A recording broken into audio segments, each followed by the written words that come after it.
तो आज की इस क्लास में हम बात करेंगे कक्षा 12वीं क्लास और परीक्षा पूर्व अभ्यास प्रश्न पत्र 2024 का। विषय रहेगा राजनीति शास्त्र और सेट बी सेट ए का सॉल्यूशन पहले करवा चुके हैं। सैंपल क्वेश्चन पेपर होंगे इसमें, इसी के आधार पर आपकी परीक्षा में आएंगे। इससे 70% प्रश्न आपसे पूछे जाएंगे। 70% का मतलब होता है कि इस वाले प्रश्न मतलब मान लो 23 क्वेश्चन होना है तो इस प्रश्न से इस वाले पेपर से 12 से 13 क्वेश्चन आपके आएंगे। ठीक, इसका मतलब होता है सीधा सीधा देखेंगे 23 क्वेश्चन का आंसर 23 क्वेश्चन होंगे, पेजों की संख्या 9 होगी, समय 3 घंटे का, मैक्सिमम मार्क होंगे आपके 80 नंबर का। निर्देश होते हैं सभी प्रश्न अनिवार्य हैं। 1 से लेकर 5 तक वस्तुनिष्ठ प्रश्न होंगे जहां आपको 32 नंबर के वस्तुनिष्ठ प्रश्न मिलेंगे। एक प्रश्न का नंबर 1 मिलेगा, यानी 32 नंबर के आपका सब कुछ हो जाएगा। 6 नंबर के रिक्त स्थान, 6 नंबर के विकल्प, 6 नंबर की शब्दार्थ, 7 नंबर की जोड़ी और 7 नंबर के होंगे एक वाक्य में क्वेश्चन। ऐसा आपका पेपर बनेगा मेरे भाई। अगर आप चैनल पर पहली बार आए हो, वीडियो पहली बार देख रहे हो, तो आपको वीडियो में रहना है आखिरी तक। अगर आप आखिरी तक रहते हो तो आपको बहुत सी चीज़ें सीखने को मिल जाएगी, अन्यथा नहीं मिलेगा। तो मेरे भाई पेपर से रिलेटेड जितने भी चीज़ें होंगी आपको इसी चैनल की प्रोफाइल पर मिल जाएंगी, तो आपको चैनल को सब्सक्राइब जरूर कर लेना है। सबसे पहला विकल्प होता है बहु विकल्प प्रश्नों के उत्तर दीजिए। क्वेश्चन पहला नंबर का होता है नई आर्थिक नीति में किसे सम्मिलित किया गया। तो नई आर्थिक नीति में सम्मिलित तीनों को किया, इसका आंसर होता है तीनों। ठीक है ना।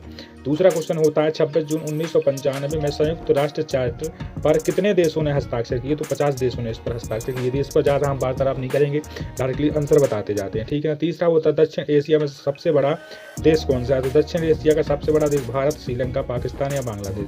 तो यार इतना इसका पता नहीं है एग्जैक्टली, इसलिए हमने इसका भारत कर दिया। ठीक है ना। चौथा होता है सुरक्षा का बुनियादी अर्थ क्या होता है। सुरक्षा का बुनियादी अर्थ होता है खतरे से आज़ादी। ठीक है ना। इसके बाद होता है 5वां नंबर। तो 5वां में होता है क्योटो प्रोटोकॉल किससे संबंधित होता है। तो ग्रीन हाउस गैसों का उत्सर्जन होता है। ठीक, बेलशेविक क्रांति कहाँ हुई थी। तो बेलशेविक क्रांति रूस में हुई थी। ठीक है। इस प्रकार हमने 6 के 6 विकल्प कर लिए। अब जिसको यहाँ तो समझ में आई हुई चीजें तो वो एक बार लाइक जरूर कर देगा। इसके बाद होता है रिक्त स्थानों की पूर्ति कीजिए। रिक्त स्थान में पहला होता है वैश्वीकरण के कारण पूरे दुनिया में के व्यापार में डॉट हुई है। तो डॉट में पूरी दुनिया के व्यापार में वृद्धि हुई है, तो इसका आंसर हो जाएगा वृद्धि हुई है। ठीक है ना। इसके कारण दूसरा होता है कोलंबो में राजीव जयवर्धन समझौता वर्ष में हुआ था। तो ये हुआ था 1987 में। 1987 में हुआ था ये समझौता। ठीक है ना। विश्व बैंक की स्थापना कब की गई थी, है ना, कब हुई थी। तो विश्व बैंक की स्थापना हुई थी 1944 में। इसके बाद देखेंगे आगे होता मानव के अस्तित्व को बचाने के लिए डॉट होते हैं। मानव को बचना है तो पेड़ बहुत जरूरी है, इसलिए पेड़ों को बचाना बहुत जरूरी आवश्यक होता है। नाटो का पूरा नाम होता है नॉर्थ अंटार्कटिक ट्रीटी ऑर्गेनाइजेशन। इसके बाद 6वां होता है राज्य पुनर्गठन आयोग की स्थापना कब की गई थी। तो जी की 12 दिसंबर 1953 को, इसलिए इसका आंसर 1953 का लिखना है। ठीक है ना। इसके बाद 7 देखेंगे, इनका चयन करना। वर्तमान में विश्व की एकमात्र महाशक्ति अमेरिका है।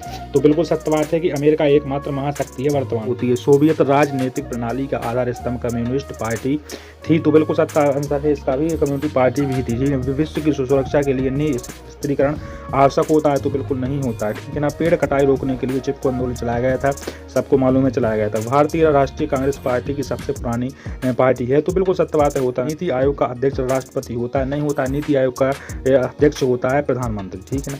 इसका आंसर होता है। इसके बाद देखेंगे हम जोड़ी जो शॉक थेरेपी का परिणाम होता है। शॉक थेरेपी का परिणाम बिल्कुल सामने लिखा है अर्थव्यवस्था तहस नहस हो जाना। ठीक है। पृथ्वी सम्मेलन हुआ तो रियो डी जेनेरियो में। ठीक है ना। दल बदल विधेयक क्या होता है। दल बदल विधेयक 52 वाले इसमें चलाया गया था संविधान संशोधन में। देखना है व्यापक परमाणु परीक्षण किससे संबंधित 1996 सिंह कौन थे। तो डॉक्टर मोहन सिंह मेरे प्यारे भाई अर्थशास्त्री व देश के प्रधानमंत्री डॉक्टर मोहन सिंह थे। ठीक नंबर होता है मोरारजी देसाई थे। तो मोरारजी देसाई प्रथम गैर कांग्रेस प्रधानमंत्री थे। ईवी रामास्वामी नायर कौन थे। तो ये थे पेरियर। ठीक है ना। इसके साथ हमारी एक सही जोड़ी भी हो जाती है। सही जोड़ी के बाद आते हैं हमारे एक वाक्य क्वेश्चन। गुट निरपेक्षता का अर्थ क्या होता है। निरपेक्षता का अर्थ होता है किसी से कोई अपेक्षा का भाव न रखना, ये गुट निरपेक्षता कहलाती है। दूसरा होता है सर्क संगठन की स्थापना कब और कहाँ की गई थी। सर्क संगठन की स्थापना की गई थी 8 दिसंबर 1985 को ढाका में। 8 दिसंबर 1985 को की गई थी ढाका में। इसकी स्थापना 1985 में ढाका में की गई थी, ढाका में। ठीक है। इसके बाद दूसरा होता है खतरे से आज़ादी किस शब्द का अर्थ होता है। तो जो खतरे से आज़ादी होता है सुरक्षा शब्द का अर्थ। ठीक है ना। पहले अपन ने विकल्प में इसको देख लिया है। इसके बाद देखेंगे ओजोन परत में हो रही तीव्र क्षय के कारण कौन सी किरण पृथ्वी के वातावरण को नुकसान पहुंचा रही है, लिखिए। तो ये कौन सी किरण परावैंगनी किरणें होती हैं। 5वां होता है शिमला समझौता कब और कहाँ हुआ। तो शिमला समझौता 2 जुलाई 1992 को, 2 जुलाई 1992 को होता है भारत और पाकिस्तान के बीच, भारत और पाकिस्तान के बीच। अमेरिका में आतंकवादी हमला कब होता है? 11 सितंबर 2001 को, 11 सितंबर 2001 को अमेरिका में हमला होता है। ठीक है ना। दो ध्रुवता के उदय का कारण होता है, तो दो ध्रुवता के उदय का कारण होता है दो गुटों के बीच जो संबंध होता है उसी को हम द्विगुट संबंध कहते हैं। इसके बाद हमारे एक बात में जितने ही 32 नंबर बनने थे वो बन चुके हैं। ठीक है ना। वस्तुनिष्ठ प्रश्न खत्म होते हैं। अब हम चलेंगे 2 नंबर वाले प्रश्नों की तरफ। तो 2 नंबर वाले प्रश्नों की तरफ आगे बढ़ने से पहले सभी से आशा है कि एक बार लाइक और शेयर जरूर कर देना। ठीक है। 6वां होता है भूजल संकट के कारण लिखिए। तो आपको लिखना पड़ेंगे भूजल संकट के कारण, या नहीं बनता तो लिखना है वैश्विक ताप वृद्धि, ग्लोबल वार्मिंग किसे कहते हैं, जी कर देना है। ठीक है ना। 7वां नंबर क्वेश्चन होता है क्षेत्रीय संगठन के उदय लिखिए। तो क्षेत्रीय संगठन का हमें उदय लिखना है। ठीक है। सर्क का मूल उद्देश्य क्या होता है, लिखिए। इसके बाद 8वां नंबर क्वेश्चन होता है सुरक्षा की परंपरागत धारणा को समझाकर लिखिए, या सुरक्षा किसे कहते हैं, जी लिखिए। 9वां नंबर क्वेश्चन होता है दो ध्रुवता का अर्थ लिखिए, या दो ध्रुवीकरण का क्या अर्थ होता है, जी लिखिए। 10वां नंबर क्वेश्चन होता है वैश्वीकरण की 2 विशेषताएं लिखिए, या आर्थिक उदारीकरण क्या होता है, जी लिखिए। 11वां होता है 4 देशी रियासतों के नाम लिखिए, या फिर स्वतंत्रता के बाद भारत की प्रमुख चुनौतियों को लिखिए। ठीक है ना। इसके बाद 12वां नंबर होता है मिश्रित अर्थव्यवस्था क्या होती है, पंचवर्षीय योजना के उदय के क्या होता है, इसका हमें अर्थ लिखना है। 13वां नंबर क्वेश्चन होता है भारतीय विदेशी नीति के प्रमुख 2 आधार लिखना है, भारत के पड़ोसी देशों के नाम लिखना है। इसमें से कोई एक कर सकते हैं। ठीक है। 14वां नंबर होता है राष्ट्रीय हित क्या है, या पंचशील सिद्धांत क्या है, इसको लिखिए। इसके बाद 15वां नंबर क्वेश्चन होता है आपातकाल के समय 20 सूत्रीय कार्यक्रम क्या था, इसको लिखना है। एकात्म मानववाद क्या है, लिखिए। ठीक है ना। अब नोट फिर से आ चुका है 3 नंबर के, जो 3 क्वेश्चन है वो बात करेंगे अब। यानी 16वां नंबर क्वेश्चन होता है क्षेत्रीय संगठन बनाने के क्या उदय हैं और उसके विचार लिखिए। ठीक है ना। फिर होता है आसियान आर्थिक समुदाय का उदय क्या है, इसको लिखिए।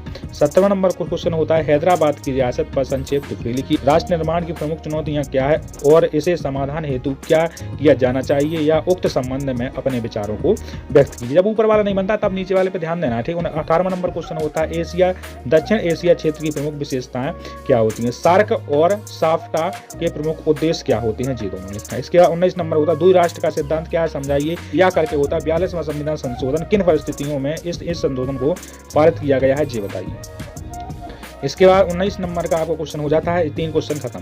नोट फिर से आगे दुर्गुत्ती है, 4 नंबर निर्धारित किए गए हैं और 4 नंबर आपसे पूछ जाएंगे। पहला नंबर क्वेश्चन होता है द न्याय परिषद या हेइस के प्रमुख कार्य को समझाइए। ठीक है। संयुक्त राष्ट्र संघ के आधारभूत सिद्धांतों को भी समझाइए। 21 नंबर क्वेश्चन होता है गठबंधन सरकार का होना लोकतंत्र के लिए अच्छा है या नहीं। ठीक है। उक्त संबंध में अपने विचारों को व्यक्त करना। पड़ोसी देशों के साथ भारत के संबंध किस तरह से होने चाहिए, उक्त संबंध में अपने विचारों को व्यक्त करना है। इसके बाद 22वां नंबर क्वेश्चन होता है निम्नलिखित पर टिप्पणी कीजिए। पहला होता है शांतिपूर्ण से अस्तित्व की नीति, दूसरा होता है विदेशी नीति के मामलों में सर्क सहमति।